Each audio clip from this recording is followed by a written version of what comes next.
how are you finding London? It's pretty great. I love London, one of my favorite cities. Have you been here before? Or? I actually lived here from when I was like 6 months old till like on and off like 6 or 7. So yeah, I've been here quite a bit. So I have to ask, what's it like working on one of the best looking shows on TV in that it's got one of the best looking casts on TV? It feels pretty darn good, actually. Looking at all the beautiful people on our set, and our crew is actually pretty good looking too.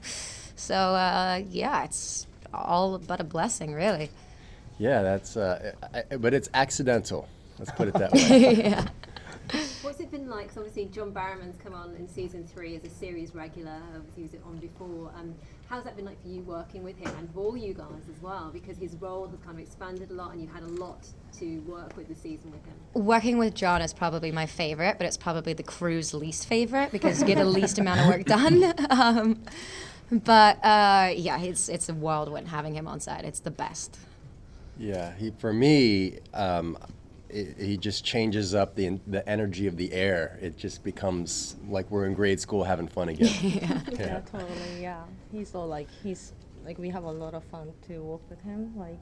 He sing and dance, he entertain. Even if you're not shooting, so it's great. What did you think about that kind of big reveal then at the end with him being now in the place of Ra's al Ghul? I mean, it's pretty cool getting to play his daughter. So I mean, but yeah, it was pretty awesome, to say the least. Will that make you heir to the demon, so you could become the next Ra's al Ghul as well? I actually never even thought about that. Whoa, bomb dropped. Who knows? I mean, all I can think of right now is that Thea's just trying to figure out what's happening to her or not happening to her since she has been resurrected from the Lazarus pit.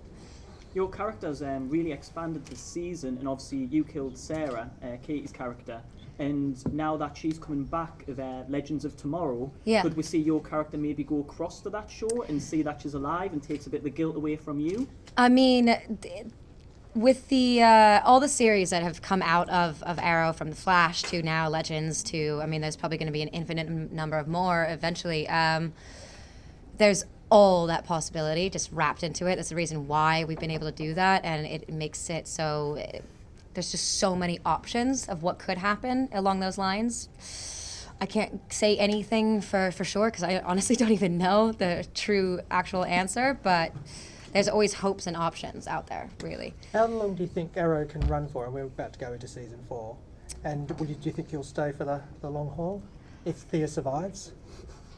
I mean, I hope she survives. You've come back once. I think a month. Yeah, I've come back to life once already, and I think that once she got her suit, I think that might have solidified her a bit, which feels really nice. But yeah, I would happily stay a part of the show, and I think everybody would. We're all a pretty happy family. We think we luck the heck out working with each other.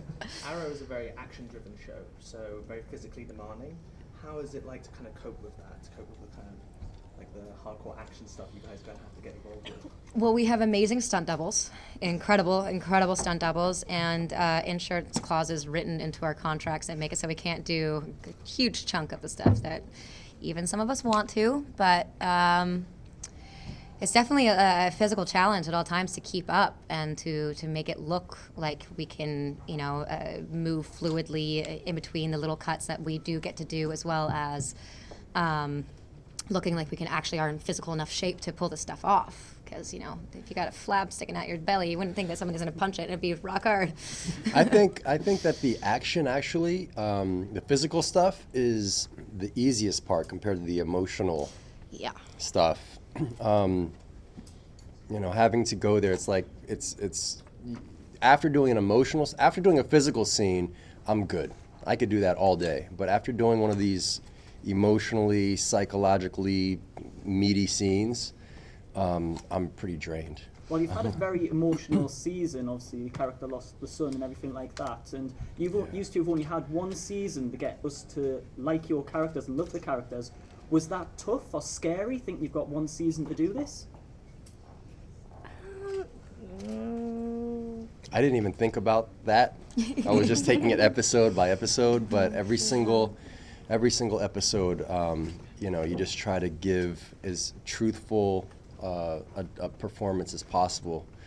And yeah, they gave us all a lot of very challenging, psychologically and mentally, emotionally challenging moments. Focusing on that element, what was it like in the final scenes with both of yourselves' characters on Mandapaba, when yourself has got the mask of Katana on and yourself are fighting against each other? You know, for me, when I heard the news that Maseo was gonna go at the hands of Katana, I mean, I thought that was brilliant. I thought that, you know, I'm a huge Shakespeare fan, and the reason why I love this show, because it parallels the profound depth of, you know, Shakespeare, and you know, that's something that happens, you know. So yeah, for me it was pretty cool. When I heard about it, I knew it's gonna happen someday, but I had a feeling it's gonna come in. But I was really sad, and like on the set, I was a bit upset before I'm actually shooting. Yeah, it was sad scene. Is there any possibility of you two appearing next season? Obviously, your character's dead, but there's always that flashback opportunity, and you're still alive, luckily, so you can go along. So, has there been any talks about next season appearing? Mark has told me don't make any plans. I'm like, oh great, I'm gonna, you know, I think it's, well, first off, when he called me to tell me about the fact that Maseo was gonna die before, oops, spoiler, was gonna go before the end of the season, well, by the finale. He just seemed real nervous and apprehensive. I was talking to me, and I was like, hey man, you know, I get the sense that you're a little nervous sharing this information with me. You know, I'm just a huge fan of the story, of the show itself, and the fact that it's been going on this long, my character has gone on this long, was just a surprise. So I knew at some point this was going to happen. And I said, well, you know, like you, I could use a vacation. So this is good news for the story and my vacation. And he says, well, don't make any plans. So obviously all of you now have like immersed yourself in the world of Arrow, but were any of you kind of aware of the characters beforehand, or were you like, ever you read any comic books or stuff like that? I grew up as a bit of a DC nerd, so I really had a profound appreciation for coming onto the show.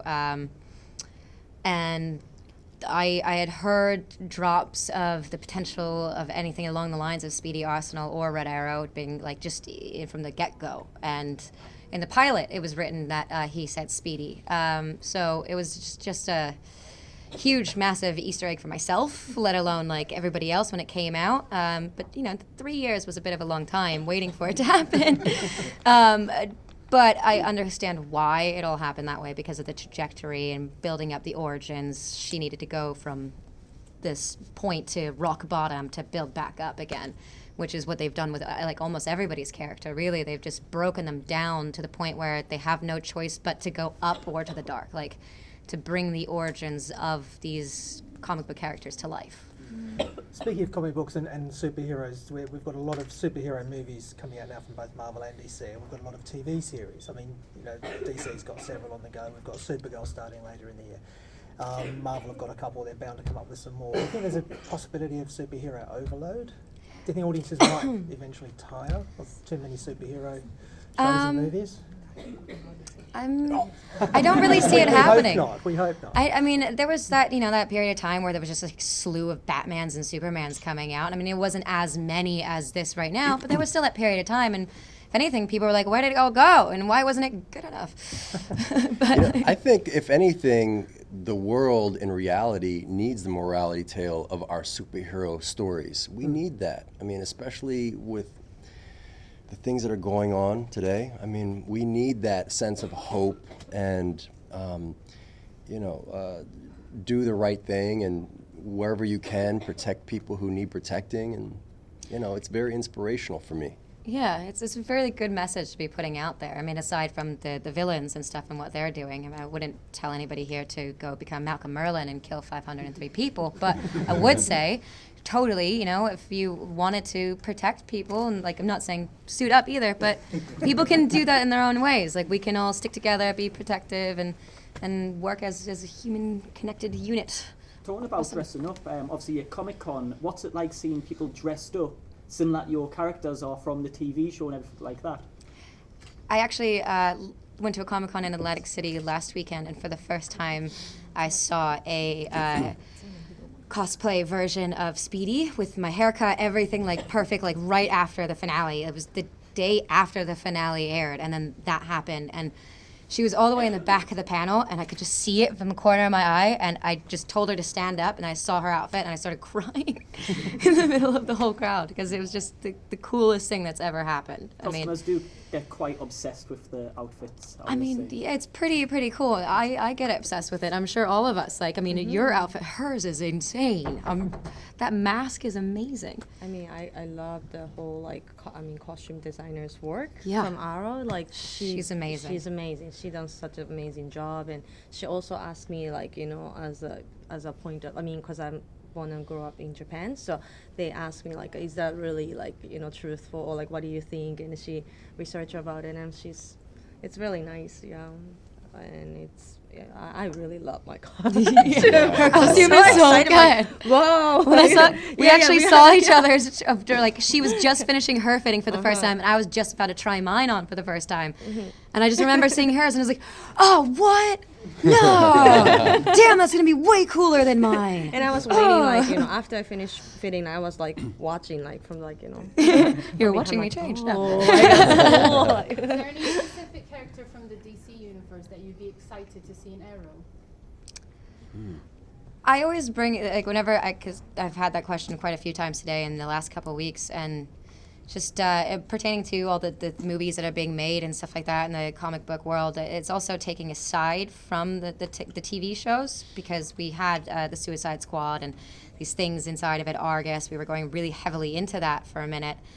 And then, I mean, something must have come down from DC or some higher up above that said, no, you must cease and desist, because we're going to make it into a movie and we can't have anybody spoil that idea. And we did get to see that little, like, pigtail and the Argus uniform and the little treat of a Harley Quinn, and then it just got ripped away. So if we could actually have Harley Quinn on the show, that'd be amazing, but it's never going to happen. What would you like to see going ahead for Speedy now, your superhero character? And would you like to see Stephen return as Green Arrow? I mean, I think that Thea would very much appreciate having her brother back in her life, even though she's very happy that he's running off with the woman of his dreams right now. He's very happy, but I think she definitely needs him too. And for her future in season 4, man, I hope that she keeps wearing that costume as much as possible, and maybe gets a yellow one with a cape or something. I don't know. Do you think we'll see more crossover episodes with The Flash as well? Would you like to do some more?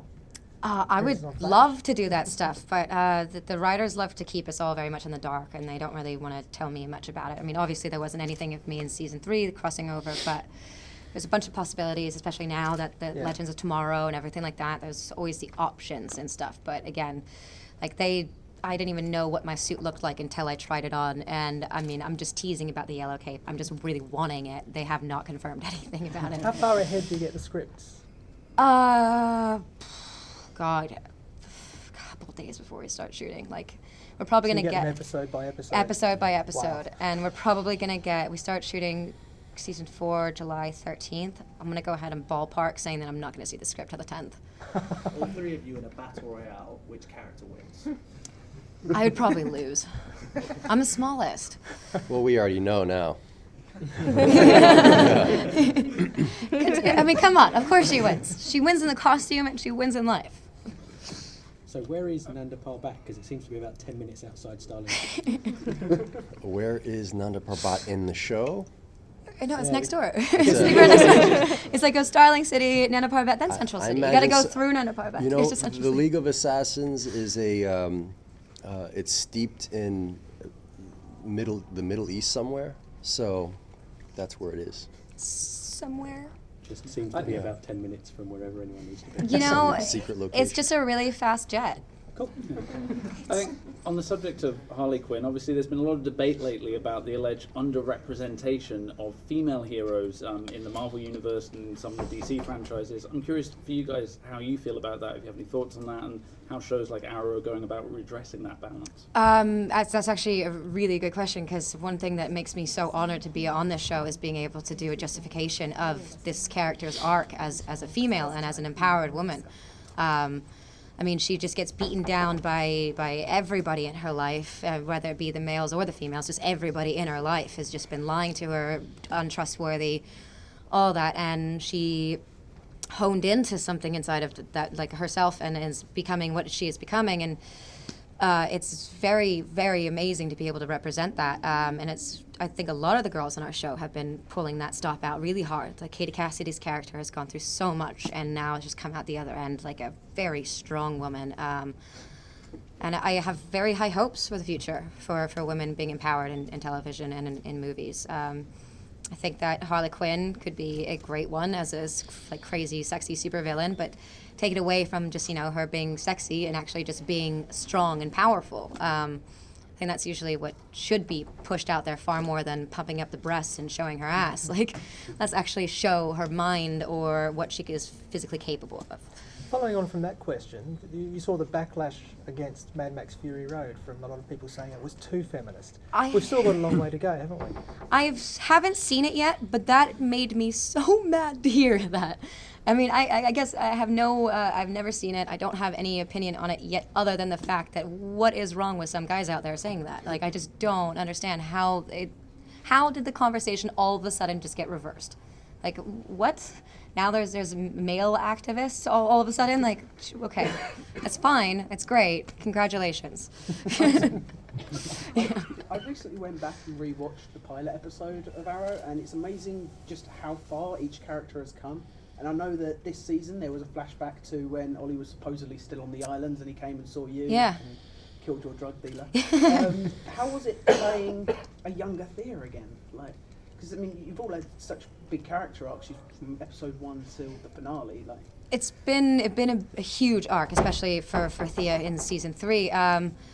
But really, going back was a bit painful for me, to be honest, because I don't blame people for typecasting. I understand it. But I just felt like through a trajectory of my career, I was always typecasted as a little sister of somebody, and then also a bitch for a while, or like some type of like rich girl wearing a school uniform. I mean, that was the exact same school uniform I wore in the NOC. It was really weird. I felt really awkward about it, but it's fine.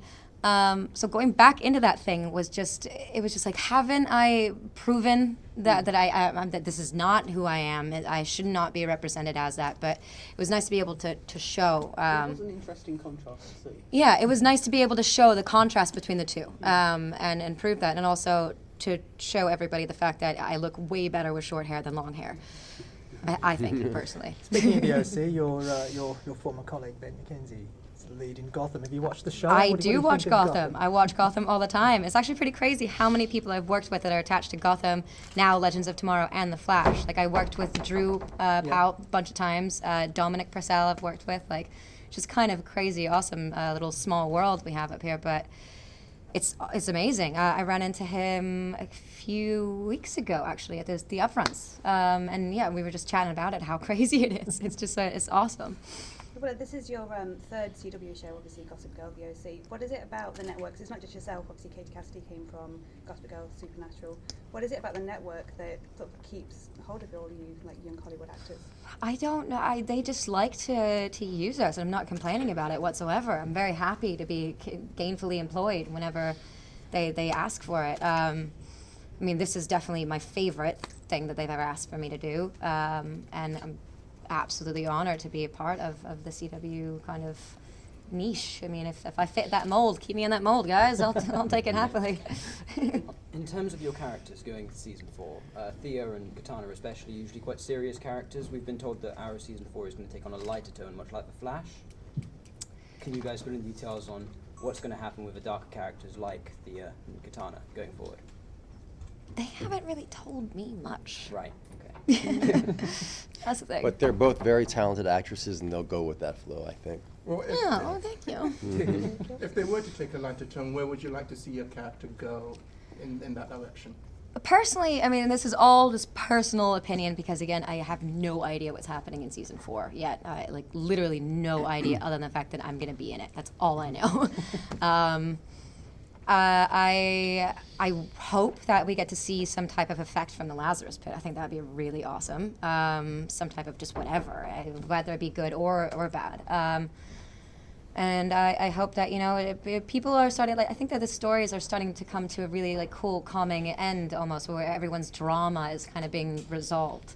So maybe there is, like, you know, a period of time where everyone can actually just be happy for a second, and then it'll probably get ruined in a couple episodes, but... Talked already about the importance for your characters to provide kind of interesting role models and stuff for people watching the show. I mean, Speedy appeared in one of, like, an iconic DC cover where he was caught doing drugs by the Green Arrow and the Green Lantern. I mean, how do you work that when you're kind of working on your characters and stuff, that, like, these characters mean a lot to a lot of people and everything, and...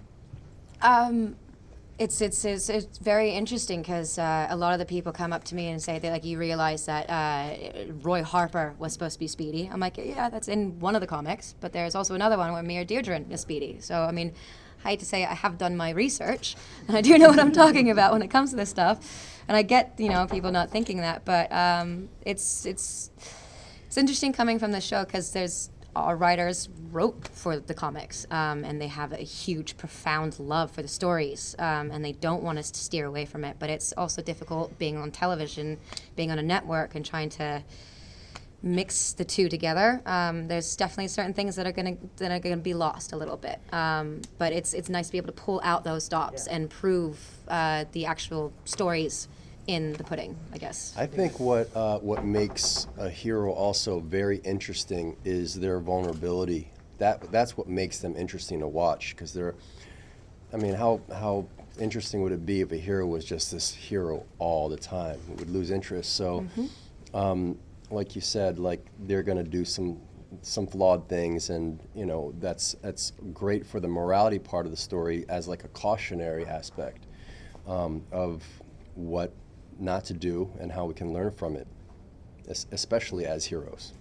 Willa, going back to my friend's question about the drug issue. In the flashback, it was shown that you were using drugs, but and in the comic book it was like a big deal. Do you feel that in the show it wasn't really given enough weight?